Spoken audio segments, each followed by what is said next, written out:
Hello and welcome to Norwood News. Today is Friday, January 17th, and I'm your host, Krista McDonald. It is so great to have you with us as we end another week here in Norwood.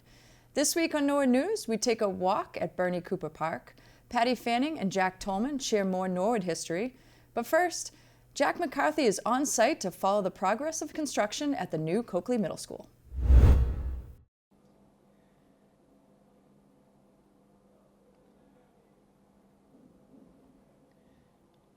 It's that time once again. We're up at the Coakley Middle School looking at the progress. And Bethany, so much has been done. Yeah, every month we're moving for sure. Right now we're in the A zone, finishing a lot of those floors or a lot of those finishes, and we're working our way down. So we're definitely getting to the finishes here. And what's the most advanced part now? I always forget what order. C, fourth floor is the furthest along, then that's on the east side, and then we're working our way, that's on the east side, we're working our way west and down. So yeah, we have a lot of specialties, flooring, millwork, the marker boards you see, and they've been here for a couple months and they're going to continue on through the building. Yeah, I was surprised when we came in today. We walked by the gym to see basketballs, not basketballs, basketball nets and backboards and everything. Yeah, the equipment's all went in this past month. They're getting that gym ready to go. So the goal is to just get as much of the upper stuff done as we can so we can start putting that floor in and then we don't have to protect it as much. And so I don't know why I'm fascinated by the whole acclimation of the wood floors, but so when does that come in and how long does that take? They're scheduled to deliver in the next 1 to 2 weeks, the flooring system, and then it takes about 1 to 2 weeks to acclimate, and then the flooring installer takes their time and makes sure that all the temperatures, humidity, everything's just right. Yeah, just for those who don't know, what do I mean when I say acclimate? Basically, we want the wood to come into the room where it's going to eventually stay forever, right? So you want the wood to come in and you want to spread it out so that it can expand or contract or do whatever it's going to do in the longer term situation. And on the way here, we walked by the auditorium. Yep. There's a lot going on. What are they doing though? Yeah, we're doing most of the ceiling work in there. There's a lot of specialty ceilings in that space, and we are doing that off what's called the dance floor. So the auditorium is sloped down to the stage, so we leveled everything out temporarily with a scaffolding system. So the goal is to get that done within the next month, and then we'll start putting the seats in and doing all the finishes down below. Okay. What did I miss? What didn't I see on the way in that you should tell me? I mean, there's a lot going on. The above ceiling work is pretty close to done on the fourth floor. W Church is actually right now in the process of going back, triple checking everything, doing our quality control process, then working with the inspectors. We'll do that to do the final sign-offs, and then we're going to do what's called whiting out. I think we talked about that last time. So those are the next big milestones, and we're going to work floor to floor on that, and then just again working our way down and getting those specialty spaces. We also have food service equipment that just is starting to get installed now, so those kitchen spaces are starting to get fit out. And then we've also just been working with Vertex and Margot and everyone in the town trying to make sure they have all they need from us for their furniture moving and everything in just a few short months. I know, we're in January. It just it looks like a whole bunch has to be done, but it seems to be picking up now that everything's buttoned up. Yeah, everything's kind of buttoning itself up, right? And the equipment, there's a lot of behind the scenes equipment, electrical work. A lot of things are starting to go live. So we're keeping everything protected, but bringing everything live and testing it out. And there's a lot of testing and running and balancing and this whole thing that happens kind of behind the scenes. So you don't really see that, but that's all the stuff we're getting into here on our end. Yeah, and that was like, I remember it was probably last summer, I guess, when they did all that work outside in the parking lots and everything. And it's like, you can't see. All that work that was done is now covered up. Yeah, Verizon's pulled their whole wire underground into the, like no one has any idea that happens, right? But yes, all that stuff is still happening behind the scenes. Yeah, okay. Well, we'll be back with Luke to talk about what's coming up next. Thank you so much. You're welcome. As promised, we're back with Luke Apone from Vertex. We've talked about a lot of the progress with Bethany, so what's ahead? Sure, so much of the same. We're not seeing a ton of new work showing up, right? A lot of the subcontractors and the trades are already here, starting or continuing their work, right? It's very repetitive, right? Moving down in the building. We're working our way top down and finishing the building. As far as some of the new stuff we're seeing in some of the specialty spaces, we're like the gymnasium, we're seeing, basketball hoops and that type of athletic equipment being installed in there. Over in the auditorium, we're seeing some of the finishes begin there, whereas ceiling work is wrapping up over the next 6 weeks. Then we'll be able to take down the staging in that space and continue with the rest of the finishes in there. Similar, we have the black box theater on the first floor. We'll see some of the finishes start to take place there. And then with the mechanical systems, we're getting ready to start some of those up, the building mechanical systems, and start to commission those and get everything tuned in for when the building is turned over for the school's use in June. And you feel comfortable we'll be opening in September? Yeah, oh, definitely, very good for that. The plan is right now is at the end of the school year in June, the administrative staff will be moving from the existing building to the new building. They'll be working out of there for the summer, and we'll be taking down the existing building over the summer, completing the road work ahead of September, and then into the fall we'll be starting the field out there. That's right. How many fields do we have to, or how big's the field, I guess? Can you describe it in football field? Sure, it's full-size football field. It's going to be a turf field with various lines for lacrosse, field hockey, and et cetera. Okay, great. All right, well that's going to wrap it up. We'll be back with more Digest. Living Local highlights Norwood's small businesses. This week we are in downtown Norwood at New England's first Black-owned plant shop. Quante Turner, owner of Emerald City Plant Shop, shares her story. So Emerald City Plant Shop is New England's first Black-owned plant shop and botanical event space. So not only do we help you take care of your plants, but we also host events, workshops. We have yoga once a month. We host monthly sound baths, and people can rent out the space for their own events. So whether you're having a birthday dinner, if you're having a product launch, or just want to showcase your products, we have and do it all. Owner of Emerald City Plant Shop, Quante Turner's career path took an unexpected turn when her Nana asked her to care for a plant. So it all started with my Nana. My Nana is the plant lady of the family, and when I stopped traveling for work, because I used to be a college admissions professional, she gave me a clipping of her pothos and her snake plant, and it kind of grew out of control from there, no pun intended. And I found myself working part-time at a plant shop starting in 2019, and then when the pandemic hit, everyone was getting into plants, and so I had previous experience running a business, so I was like, let me try the market for plants because there's no plant shop around our area. And I did a pop-up at Legacy Place December 2020, and every weekend I sold out of all my plants. So I was like, I guess there's a need for it. And then 2 weeks later, I pulled up, was running errands in the town center, and saw the vacancy sign, which is now my shop.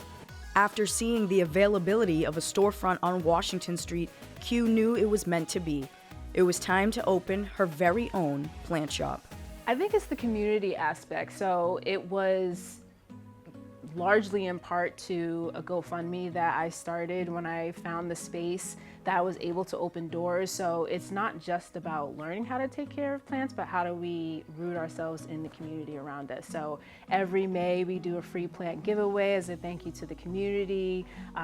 We extend ourselves to other small business owners. Space is really hard to come by, especially now. So a lot of small businesses that don't have their own physical space will host workshops here, will kind of sell their products out of here. So everything that you see is as local as I can make it. Emerald City Plant Shop is so much more than just a place to buy plants. Q will teach you how to care for plants, sell you supplies to keep them healthy, and offer some plant-themed merchandise. Yeah, so we offer plant care classes. We do a Plant Care 101 class every month. We do a sip in soil, so you can sip some wine and plant some plants in nice pottery. We also sell tons of plant gifts. So we have a wall full of plant earrings, candles, a lot of wellness products. So if you are looking for holistic herbalism, we're building out our zero waste refill station. So just kind of like your local community bodega, but plant-centered and local-centered. Q partners with other local business owners to support and sell their products in her shop, all to become a part of this special place, downtown Norwood. So the tea bar is an awesome place for those that love tea. I know tea drinkers are oftentimes the afterthought at a lot of cafes. So we have exclusive tea, and it's fueled by the Black Leaf Tea, which is a local tea business in Providence. So we get all of our tea from there, and you can get a hot cup of tea, a cold cup of tea. And then we also have mushroom tinctures by Sacred Mushrooms. So if you struggle with focus like I do sometimes, lion's mane mushroom tincture kind of helps you with cognitive functioning. I just recently hurt my ankle, and black reishi is really good at reducing inflammation. So there's a lot of good wellness products here as well. So you can go to our social media site, Instagram, or our website, www.emeraldcityplantshop.com.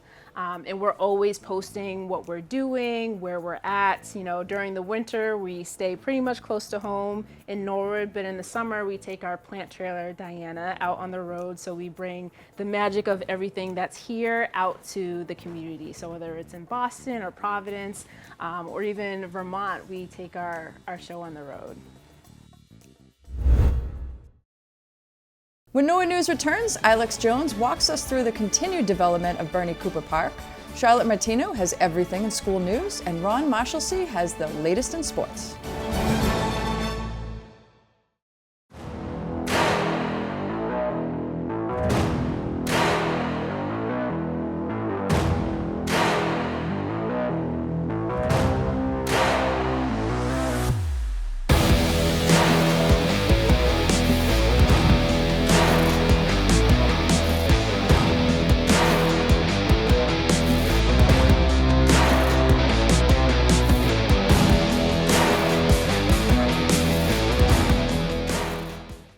With spring only a few months away, Bernie Cooper Park is almost complete.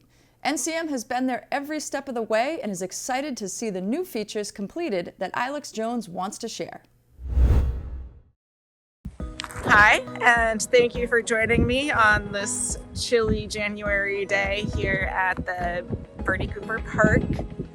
We are getting so close to finally being done here, and it's exciting that you can really see the park starting to take shape. So all of the pathways are in, and the outdoor classroom and a lot of the nature play area is getting very close to done, along with the overlooks and stairs. So I can't wait to show you all the progress and updates. So they're in the middle of putting these cedar posts up, and once they are up sometime when it's a little warmer, we want to actually have a volunteer day to work on weaving vines and branches in between the posts to help make a little fence, a wattle fence it's called. Have you ever wondered what those little green barrels are on people's curbs on Tuesdays? Selectman Bob Donnelly and DPW Director Mark Ryan explain the free curbside composting program. Hi, my name is Bob Donnelly, and I'm with the Board of Selectmen. I'm here with Mark Ryan, the DPW Director, and we're here to talk about a new program through the DPW, a food composting program, a curbside free composting program. So back in November of last year, town meeting authorized an appropriation for the town to put forward a 14-month pilot for curbside compost pickup. This allows residents, up to 500 residents, to have for a 14-month period opportunity to, on a weekly basis, compost their food and put it into a container from Black Earth Compost. On a weekly basis, the company will come do curbside pickup right at your home. And you will also get, in addition to this container, we also get a starter kit that includes a bag liner for the compost bin, as we see here, as well as liners for a compost pail that you can use in your kitchen, such as the one that Mark has here on display. So to enroll in this program, all you need to do is go onto the Norwood site and look for the information on the DPW page called the Curbside Composting Program. You can also go to blackearthcompost.com directly and enroll there. Once you get to the site at Black Earth, just type in your address, your Norwood address. It will bring you to the page that you need to register for the free compost program. So again, it's effective May 1st of this year. We're currently enrolling people. We're up to about 325 as we meet here today. So we still have room for another 175 folks. Middle of April, we'll start distributing the composting materials, the starter kit, again, the bin and the bin liners. And then on May 1st, we'll have a day of the week selected, and you will see all over Norwood these little bins to collect your compost.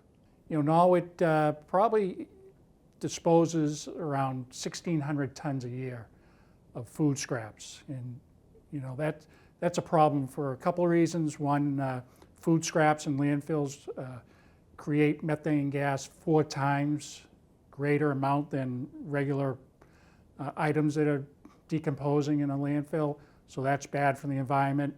And then from a town cost, the trash costs for 1,600 tons, that's around $450,000 a year.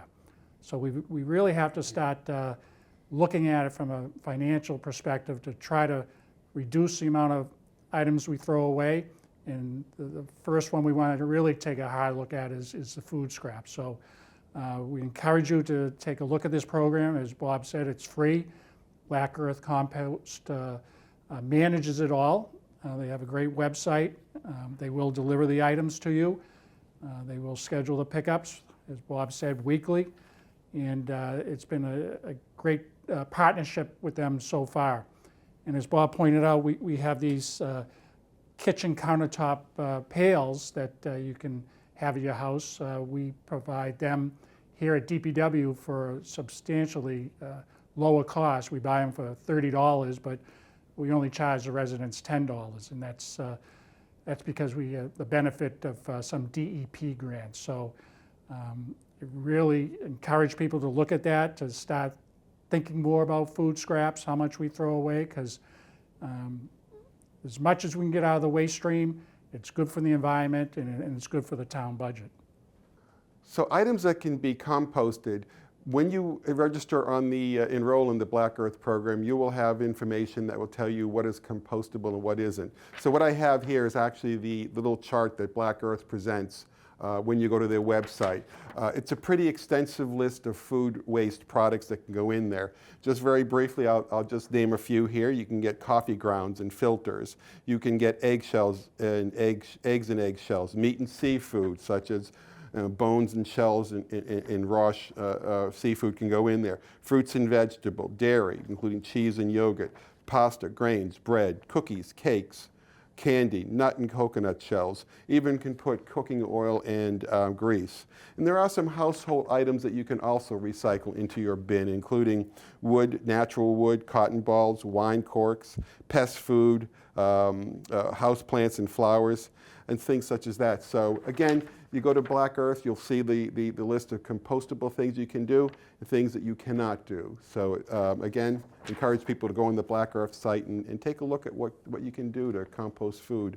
The more we can divert things such as food scraps out of the waste stream, out of the collection on a weekly basis for trash, and getting them to a more environmentally sustainable stream such as composting, the better we're going to be. We hope that this program will help encourage people to divert from their trash into composting, and hopefully over time we'll also see that we'll be putting less trash into the weekly curbside program there. And we're paying $238 a ton for trash, so anything that we can do to reduce that tonnage, it's going to be an advantage for us. We'll want to give a shout out to the Sustainability Commission for a group of volunteers that has been working on a variety of initiatives and programs over the last few years, and this has been one of the major goals that they have put forward. So I'm very happy that we've partnered with them as well to put forward a program that I think people are going to really like. Thank you. Now let's toss it over to Charlotte Martino for the latest in school news. I'm Charlotte Martino, and let's check out what's going on in our Norwood schools. Last month, Chester the Cheetah brought the heat to Norwood High School. Students sampled Cheetos Flaming Hot Fantastics and Doritos White Nacho Chips. Students voted on their favorite snack and were entered into a raffle to win a variety of prizes. It is no surprise that the Cheetos Flamin' Hot Fantastics won over the students at NHS. Also at NHS, an exhibit of photography students' work will be displayed at the Day House on Saturday and Sunday, January 25th and 26th, from 1 p.m. until 3 p.m., with an opening reception on January 24th from 3:30 to 5 p.m. To create the artwork for this exhibition, students toured the Day House to learn about its historical background, as well as the significance of F. Holland Day, a pioneer of American fine art photography. After the tour, the students were free to explore the house through photography. For this assignment, students edit and apply their photographic skills to create a piece for this exhibition. Through this assignment and exhibition, students connect with the artistic heritage of Norwood, as well as contribute to the cultural life of Norwood. This exhibition is a unique opportunity to see NHS photography students' work in an important historical setting. At the Coakley Middle School, last Thursday was the grades 7 and 8 band, chorus, and orchestra winter concert. All three ensembles played or sang a variety of pieces to help celebrate the winter season. All of the students did a spectacular job, and everyone at CMS is so proud of their hard work and dedication.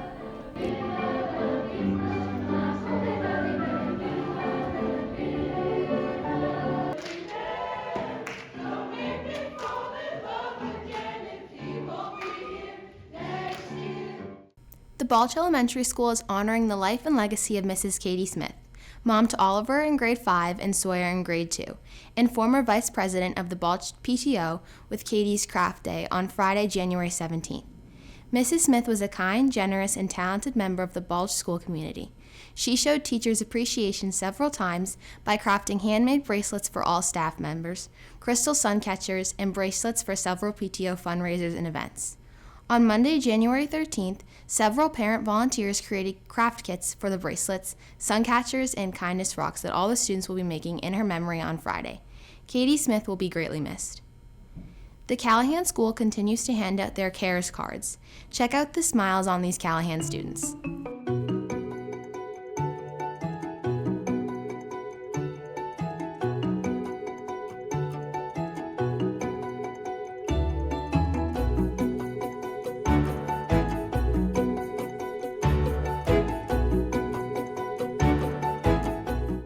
How do you celebrate the 80th day of school? The Cleveland School went totally rad and immersed themselves in 80s neons, leg warmers, and MTV t-shirts.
Before the break, the Oldham family celebrated students who showed gratitude.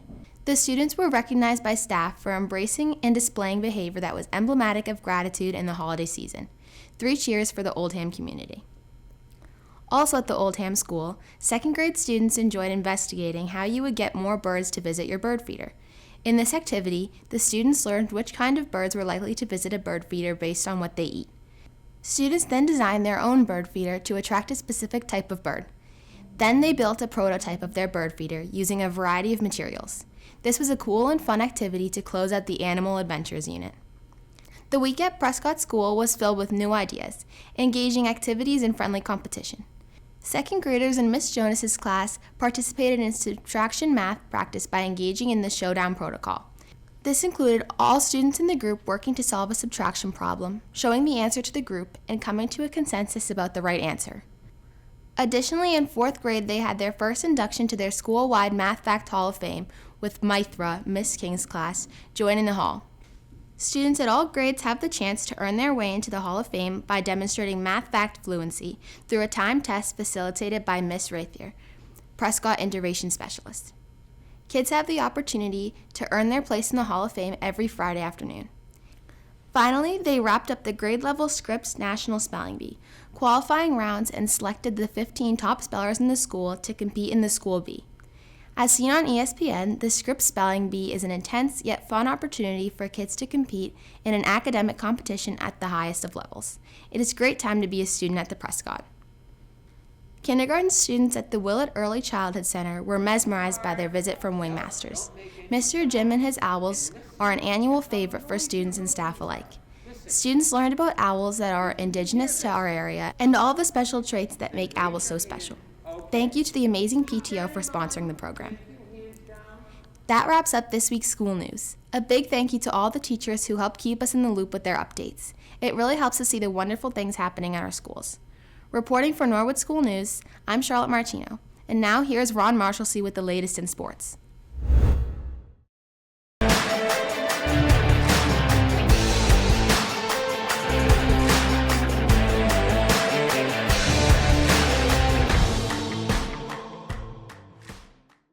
I'm Ron Marshalsea, and this is your sports update.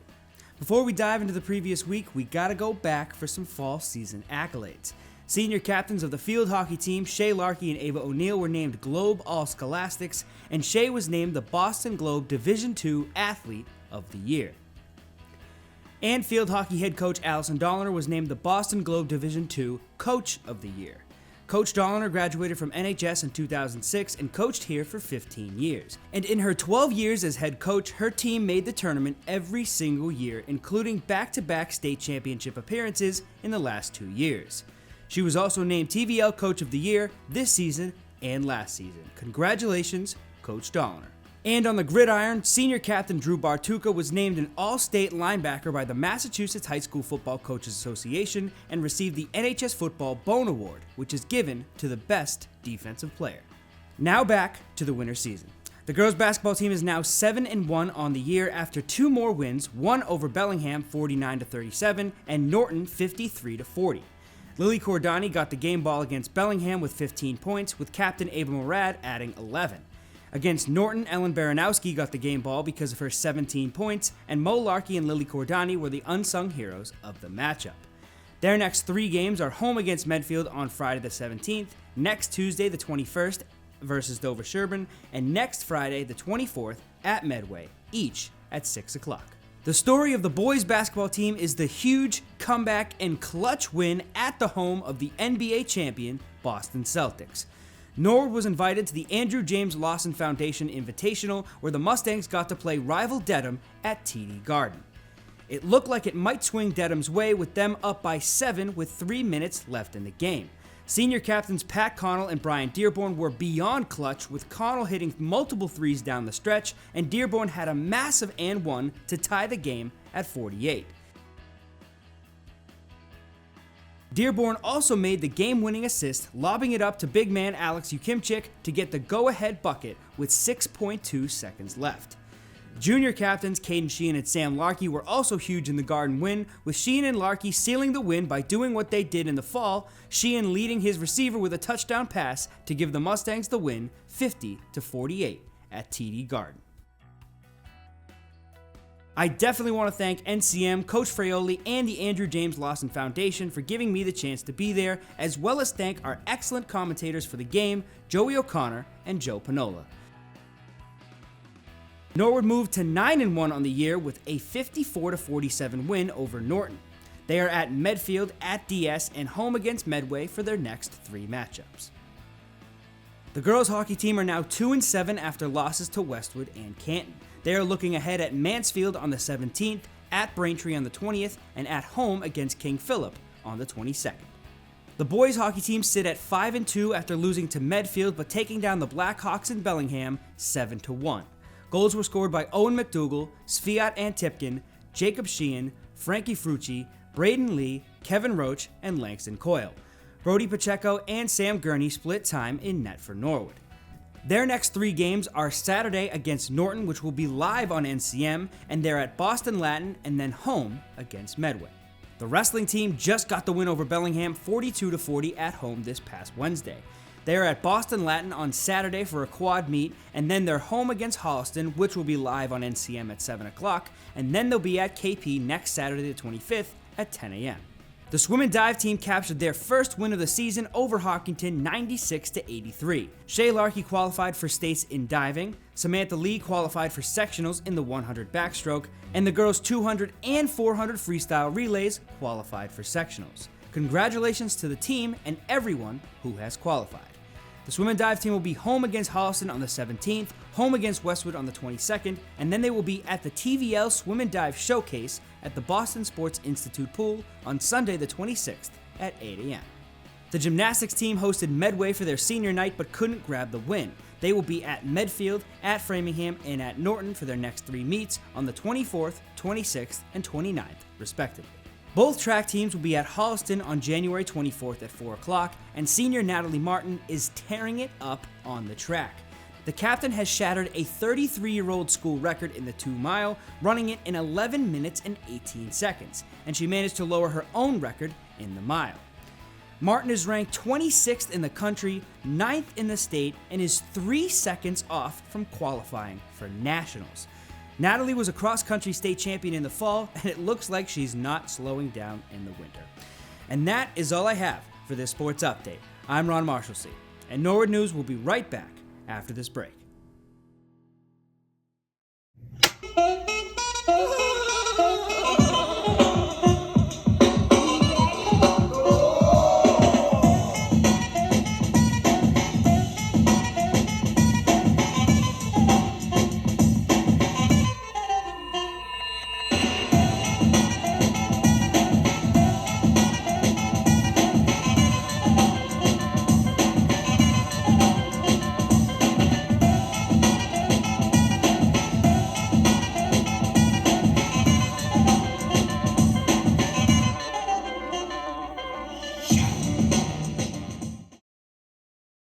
The Board of Selectmen met in the Harry Butters Chamber of Town Hall Tuesday night.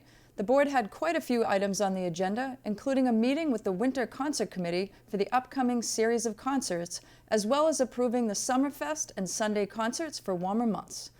The board approved donations to the Norwood Fire and Police Departments and unanimously approved a request from Town Clerk Mary Lou Follin to schedule a public hearing on February 11th concerning opting out of mail-in voting for the upcoming town election. Finally, Attorney Phil Mackey, representing the owners of 923 to 929 Washington Street, right next to Mr. Franks, was back in front of the board with an updated proposal for the development of the property. Selectman Lane and Sad both expressed concerns with the proposal. Selectman Plasko was more in favor of it, albeit with conditions, because the owner had listened to their previous concerns and made significant changes. The board motioned to move the appointment to January 28th so additional changes can be made. During his addenda, Selectman Plasko motioned to cancel the March town meeting. We have talked about having a special town meeting in March, and we have scheduled, I believe, a next week's meeting, or our next meeting, to talk about articles for that town meeting. This has been designed to be mostly planning items, and they have submitted 4 for consideration, one of which has to do with the accessory dwelling units, and all it's doing is saying what the law says, and the law applies to us anyhow. There are some choices the community can make under the law, but this proposal for March doesn't contain any of those. So there's really no need to take that action. And there's 3 other items that are housekeeping items that need to be done.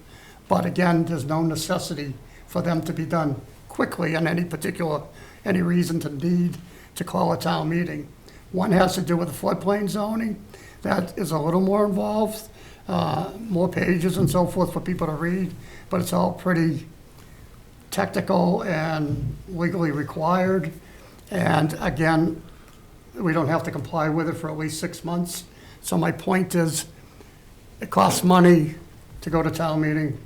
It inconveniences people to go to town meeting, and we should only call town meetings when there's either enough business or urgent business to be done. and it just doesn't seem to be, have developed that way.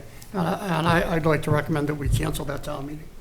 If I could chime in as well, Mr. Plasko. So Ms. Dixon, Director of Community Development, did transmit to me, I think today or yesterday, the articles that the Planning Board is recommending for town meeting. And I concur with your observations. Mr. Mizuko, you can chime in as well, but in conversation with Ms. Dixon, I think she concurs that perhaps these articles need not be considered for a March town meeting. We do have another town meeting coming up in May, just 2 months later. It just seems a matter of that we could be in a situation where convening a town meeting for 4 brief topics that probably could be level of effort, maybe less than an hour of discussion and voting. To Mr. Parker's point, we envision sort of trying to do town meeting 3 times a year, 1 to 2 nights a year, to make sure, particularly with the land use, that we can spend the time to focus on larger land use changes. And we've been successful at that. I don't know that these 4 articles are anything of, they're always important. I would agree that I don't know at this point that it's significant enough that we would want to call a town meeting for these 4 articles. If you think we did 3A separately because we want to make sure the information that we could do and everything we could get out there, that all the conversation could be on land use. If you think of some of the other large rezonings we've done downtown, the Route 1 corridor, that occupies a lot of time, a lot of training, a lot of boards and committees get interest. This is not the case. I do know that the school department was interested in 2 articles. I believe they were appropriation articles. I'll double check with the superintendent, but I believe he told me that they could also wait till May, and I see no reason why they couldn't wait till May. I know that I may be coming forward with an article or 2 for the board's consideration for the May town meeting. Nothing that and again, we're trying to do just land use in March, but I think once the board's had a chance to look at them, waiting till May is not a bad idea. So we have a motion to cancel the March town meeting made by Mr. Plasko, seconded by Mr. Lane. Roll call vote on the motion. Mr. Lane. Yes. Mr. Plasko. Yes. Yes. Mr. Sad. Ms. Grow. Yes. Chair votes yes. That's unanimous. The Board of Selectmen will meet again on January 28th at 6:30 at Town Hall.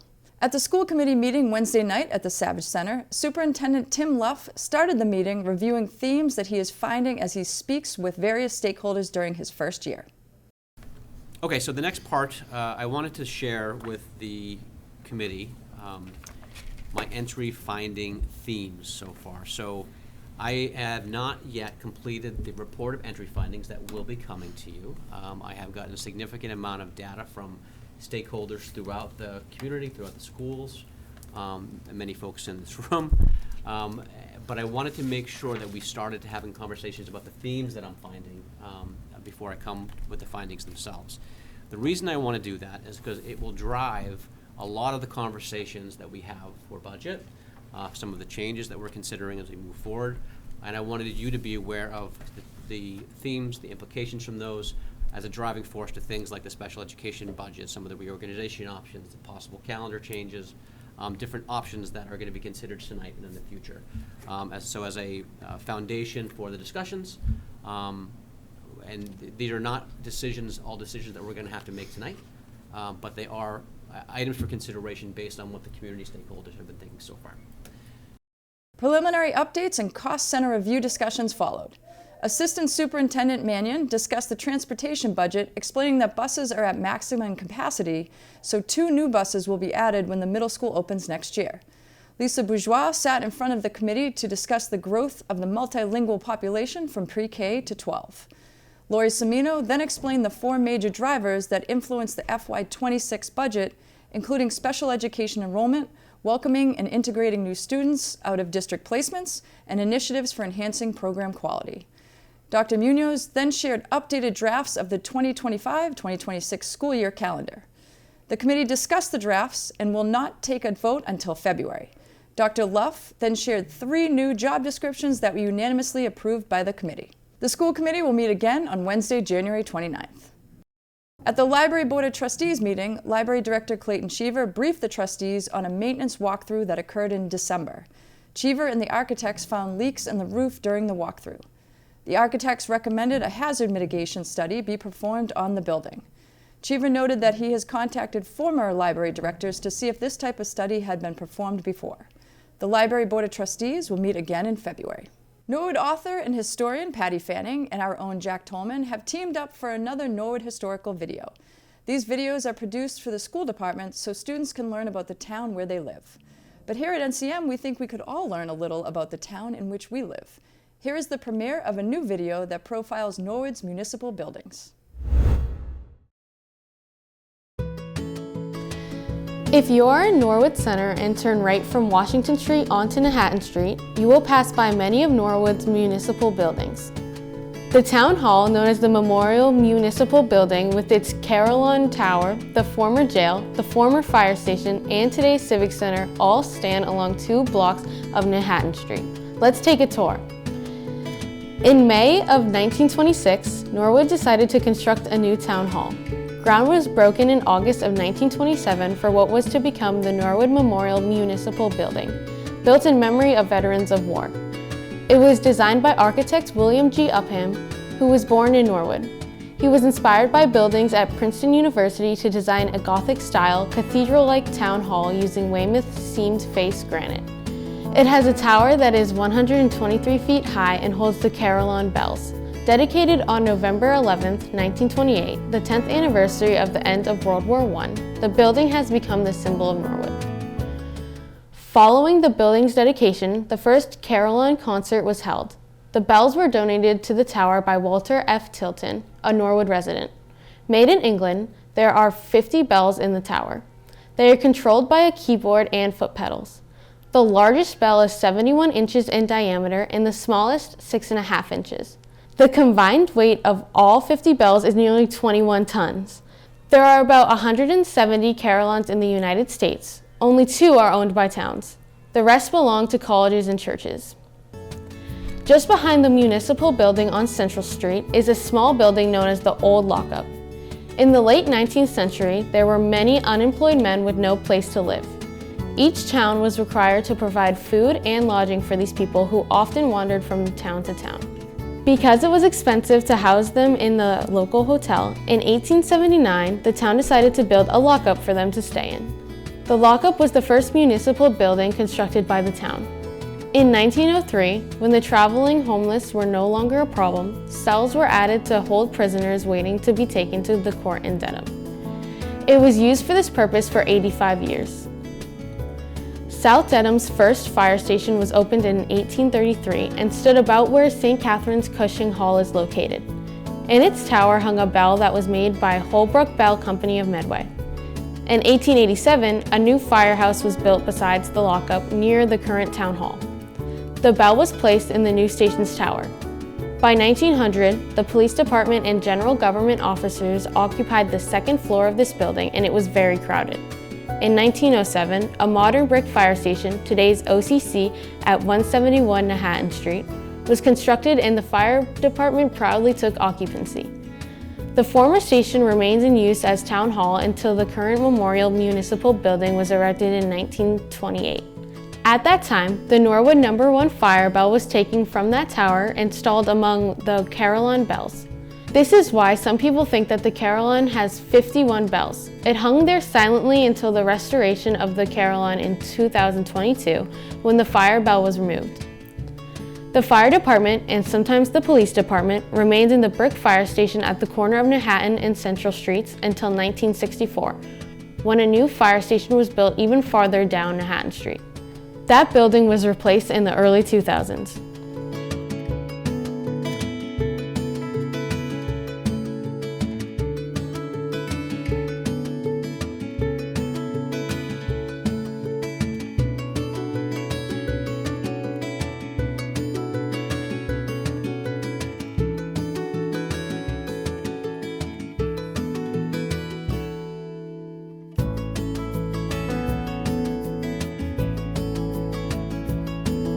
Also on Manhattan Street stands the Norwood Recreation Department, known as the Civic Center. Originally built as a state armory in 1930, the building was constructed using seamed-face granite similar to the town hall. For many years, it was the local headquarters for Massachusetts National Guard units and served as a meeting place for residents. Today, it is the home of the Norwood Recreation Department. Around 1800, Reverend Jabez Chickering of the Congregational Church circulated books among his parishioners. This church lending library continued until the 1860s when the books were placed in a room in Village Hall. In 1873, just after Norwood became an independent town, the church gave the collection to the town for the general public, and a board of trustees were chosen to oversee it.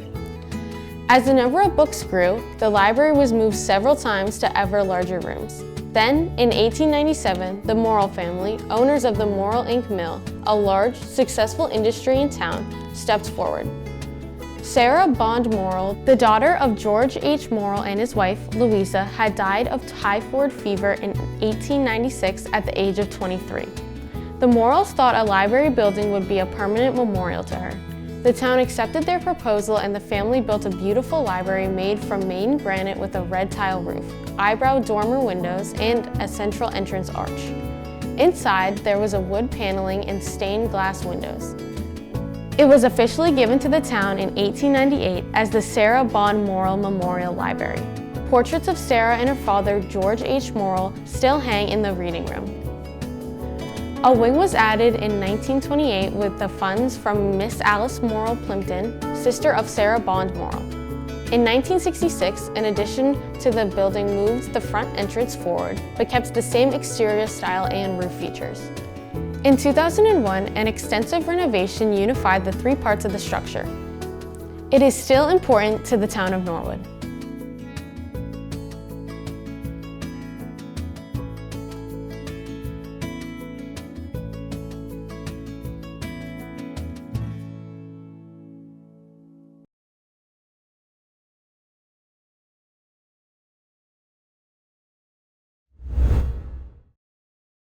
Who knew that the small building behind the town hall used to be a jail? Wild. Thanks, Patty and Jack. It's always fun learning a little Norwood history. Well, that's all for Norwood News. To stay up to date with Norwood Community Media, follow us on Facebook, Twitter, and Instagram. As always, thank you so much for watching. Have a great weekend.